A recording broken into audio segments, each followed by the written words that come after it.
Сайн байцгаана уу бүгдд нь энэ өдрийн мэндийг хүргэе. Хан улс сургуулийн 5 дугаар ангийн багш нарын асуултаар хөтлөн бодох арга зүйг танилцуулъя.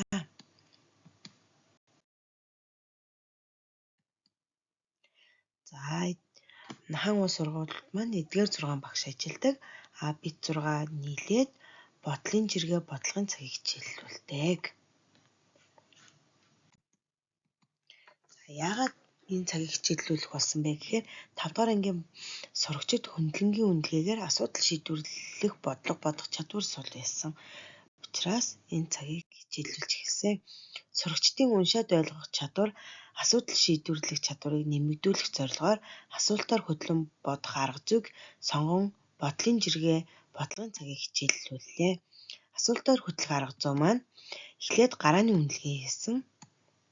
За 7 хоногт тухайн агуулгадаа тохирсон бодлогыг багш нар маань бэлтгэсэн. За багш бүр 7 хоног бүр 3-аас 4 бодлогыг асуултаар хөтлөн бодно. За бодсон бодлогоо бусдаагаа солилцож бусад ангиудаа бодуулнаа. Сурагчид өдөрт 2-оос 4 бодлогыг бодно. Бодлого бодохдоо алхам бүрийг асуултаар хөтөлж асуулт зохиож бодно. За хамгийн сүүлд нь анализ дүгнэлт хийсэн. За гарааны үнэлгээгээр сурагчид маань ийм байсан. За тодорхой хугацааны дараа бол ингэж ахиц гарч өөрчлөгдөж байна. За багш нарын нийт бэлтгэсэн бодлогыг хэсгийн бодлого бол 24 бодлого, пропорцийн бодлого 30-ыг, процентын бодлого 40-ыг, хөдөлгөөний бодлого 48-ыг гэх байдлаар бодуулаад байна. Өдөрт 2-оос 4 бодлого, 7 хоногт 10-аас 20 бодлого, сард 40-оос 60 бодлогыг сурагчдаар бодуулсан. За багш нарын маань бодлогын дэвтрийн зураг байна. За бодлогоо бичээд зураглалаа хийгээд асуултаар хөтлөөд бүх багш нар маань 7 хоног бүр 2-оос 4 бодлого ингэж өөрсдөө боддгоо.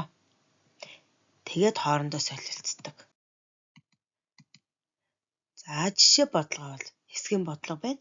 Аялагчид 420 км зам явах ёстой байв. Тэд эхний өдөр бүх замынхаа 3/1-ийг, дараагийн өдөр үлдсэн замын 7/2 хэсгийг туулсан бол хэдэн километр зам явсан бэ? За эхлээд зураглалаа хийн. Асуулт 1. Нэгдэх өдөр хэдэн километр зам явсан бэ? Мөн 420 км-ийн 3/1 хэсэг нь хэдэн километр вэ гэсэн ийм асуулт байж болох нэ. Боломжит бүх асуултыг багш нар бичиж байгаа.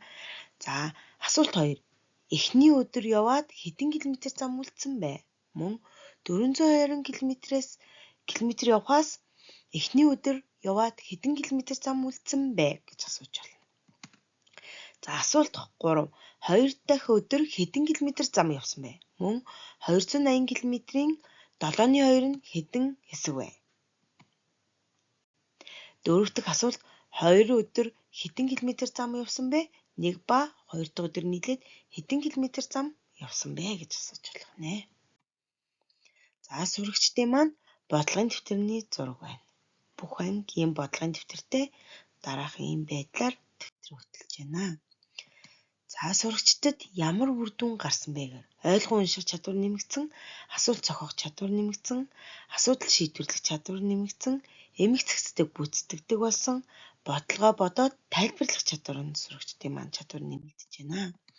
За харин залуу багш биднэрт ямар ахиц гарч ийн вэ? Үр дүн гарсан бэ гэхээр бие биенээсээ суралцаж хамтын ажиллагаа нэмэгдсэн. За бодлого бодохдоо асуултаар чиглүүлж сурсан. За хүндэвтэр бодлогыг багш бүр өөрсдөө бодож арга зүйгээ хөгжүүлсэн. Эмх цэгцтэй сурагчтай гүйцэтгүүлж сурсан. Бодлого тайлбарлах чадвар маань нэмэгдсэн.